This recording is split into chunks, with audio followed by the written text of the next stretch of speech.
Эртээ урдын цагт нэгэн жижигхэн тосгонд хүн бүр нь аз жаргалтай аж төрөн амьдардаг байжээ.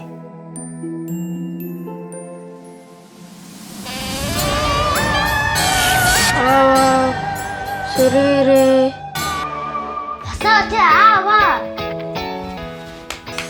Би хичээлээс хоцорлоо штэ. Би өөрөө. Гүгрээ. Гүгрээ минь хоцорлоо. Аав намжин гэсэн амжилт байгаа сте. Хүүхд тосох гэдэг. Тэрийг гүгрээ.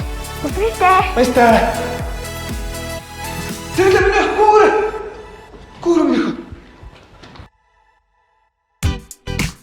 Яг үнэ би ганц би аав юм байна. Би бас ганц би аав штэ.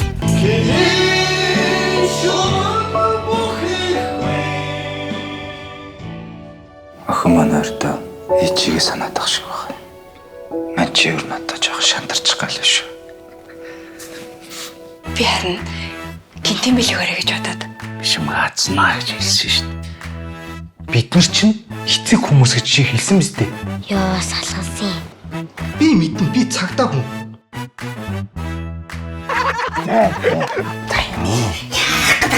Чи тэгээ хүн мэддэг байдлаа найзыгаа 3 хоног саадуулах байран байлгад юм чи. Дууч. Жаргалаа хөгөл явсан шиг чи хариуцлага өгөх хэрэгтэй. Тоглол мэчихий бэлгүүт. Энэ одоо юунд хотлооч үжиглээд төгнө. Чи тэгээд инхийн цагаан тагтаа юм уу? Гайгүй дээ. Гэр бүлийн хайрын төсөөсөө гэсэндээ л юм бэ. Бас хөөрх юм. Чи миний тус манай хүү таардгуумаа. Чи ойлгохгүй л дээ. Манус уулчин. Хартай шүү. Би чамайг юу ч хийжсэн, хааж байсан, хинтэж байсан гэсэн чамайг үргэлж хайрлаа.